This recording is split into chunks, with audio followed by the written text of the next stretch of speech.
Hey, what's up everyone? How's it going? This is Waj, and in this video we'll be doing a direct head-to-head comparison between the all-new HTC One M9 versus the Apple iPhone 6. This is a perfect comparison for any of you guys out there that are planning to upgrade to one of these smartphones in the near future. This is also perfect for anybody that is just wanting to find out which smartphone has the most to offer. So without any further ado, let's get right into this. Now, looking at the design and overall build quality, you can see that the new M9 definitely is one of the few Android phones that can really rival the build quality and overall fit and finish that you get in the iPhones. And even though the core design philosophy hasn't really changed coming from the M7, M8 to the M9, it's still a design that I think a lot of people love, and why change something that isn't broken? Now, both phones in the hand feel very comfortable. You can easily use them for prolonged periods without any fatigue or anything like that. All the corners on the iPhone 6 are nicely rounded, so it feels great when you're using it. Additionally, it's also flat on the back, so it's very easy to use on a table. The HTC One has a curved back, which is excellent for ergonomics, but when you do lay it down on a table, you're unfortunately going to still have to deal with that problem of it rocking back and forth when you're using it on a flat surface. Now, the new M9 has been modified in terms of the button configuration. You now have two separate volume buttons, and below that you have the power standby switch, which has a spiral texture on it, so you can easily operate that button without having to directly look at it. Now, even though both of these two phones are made out of really high quality metal alloys, there is a difference in terms of the texture and feel that you get while holding them in your hand. Basically, the HTC One M9 has a more satin, grippier finish than the iPhone, which has a more traditional matte aluminum finish, which is also very nice and not slippery at all, but HTC has made it a big point of making sure that the finish they use on their phones is as grippy as possible, even though they're using very similar build materials. Now, in terms of the physical differences in terms of size and footprint, obviously the HTC One M9 is going to be the larger overall smartphone because it has that larger overall screen size, but in terms of thickness, there's also a pretty big difference. The iPhone 6 is quite a bit thinner than the M9, measuring about 6.9 millimeters versus the M9 measures about 9.6 millimeters, which is quite thick for these days. Additionally, there is also a big difference in terms of the weight. You're looking at about 129 grams on the iPhone 6 versus about 157 grams on the M9. And more importantly, in the hand, you can definitely feel that weight difference. I don't know if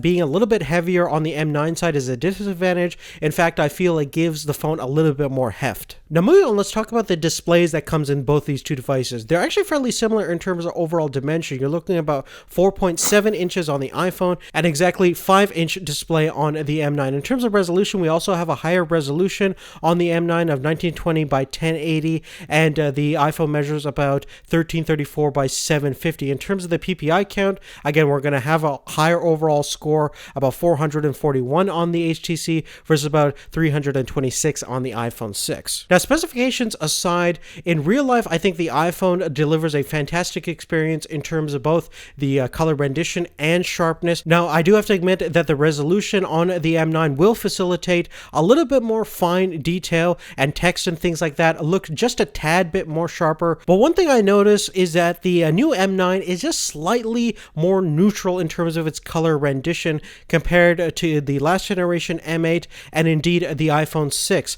The iPhone 6 renders out very nice contrasty colors with tons of saturation, and the screen is definitely vibrant and it pops quite well. Additionally, the black levels are better on the iPhone in my experience. Furthermore, in more brightly lit outdoor conditions, you're going to notice that the iPhone is definitely brighter and it avoids many of the reflections you'll experience outdoor because it has that polarizing outer layer on the glass. So therefore, I think the iPhone delivers colors that are a lot more punchier and vibrant, and automatically people will assume that that is a better looking display, that one that looks more neutral. But the HTC One M9, I think, is going for more a realistic perspective, although its black levels are certainly not as good as OLED displays and indeed even the IPS LED backlit display that we have on the iPhones. Now, one big highlight that the HTC One series has always maintained is fantastic external speakers, and one of the reasons for that is because it has two large boom sound stereo speakers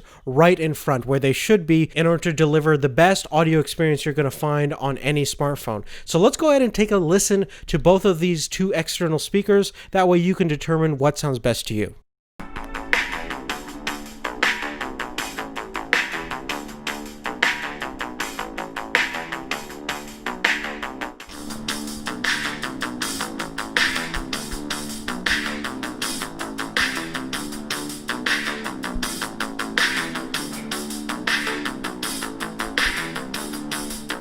Now, moving right along, we're going to take a look at the internal capabilities of these two flagship smartphones. Now, in terms of the CPU spec, we're using obviously the Apple A8 dual-core chip on the iPhone, which is clocking about 1.4 gigahertz. We also do have the latest generation Power VR quad-core graphics on this chip, as well as 1 gigabyte of RAM. Now, the new HTC One M9 is employing Snapdragon's latest and greatest CPU, the 810 processor, which is an 8-core chip comprised of two separate quad cores, one clocked at about 2 gigahertz, the other one clocked about 1.5 gigahertz, and we're using the Adreno 430 GPU processor. And in terms of RAM, we have 3 times more than the iPhone of 3 gigabytes. Now, just a word of concern is that if you do push the M9 quite hard and you're using a lot of graphically and CPU intensive applications all the time, the processor does like to get a little bit hotter than normal. Now, HTC has addressed this concern, and they've released a new update that's going to fix a lot of the early kind of problems with the phone, so hopefully other people don't have to deal with that issue when they eventually get their phone. Now, with that being said, let's go ahead and take a quick look at my benchmark results for these two smartphones to see which one comes out on top in terms of performance and the speed tests. Now, the first thing we're going to do is take a look at the Geekbench performance results on these two smartphones. And as you can see, in terms of the single core score, the iPhone 6, as we predicted, did a little bit better here, scoring over 1,600 points versus just under 1,300 points on the M9. But the M9 completely wipes the floor when it comes to multi-core performance of getting over 4,000 points versus just under 3,000 points on the iPhone. In terms of the Antutu benchmark, which determines pretty much everything from the graphical performance, RAM, CPU, and we're getting definitely a higher score of over 56,000 points on our M9 versus around 43,000 points on the iPhone 6. Now, in terms of the internal memory capacity, on the iPhone, you're dictated by the model that you select, so you can either choose from the 16, 64, and 128 gigabyte model. The M9 usually comes with 32 gigabytes of internal memory, and you can, of course, expand it because it has a micro SD expansion slot, which is fairly handy. Now, in terms of the operating systems, we're obviously using iOS 8 on the iPhone 6 and using Android 5 Lollipop on the new HTC One M9. The HTC One also has the Sense UI on top of Android, and it's probably one of the lightest and unobtrusive Android platforms you can get. There's lots of customization options, which is fantastic. Most importantly, HTC has managed to create a UI that really doesn't get in your way and keeps a fairly vanilla Android experience. Now, probably one of the most important notions of these two smartphones is going to be the camera, image quality, and performance. Definitely check out our dedicated video that's up on the channel right now. You can click right over here to go to that video, and you can see exactly what the image quality differences are between these two.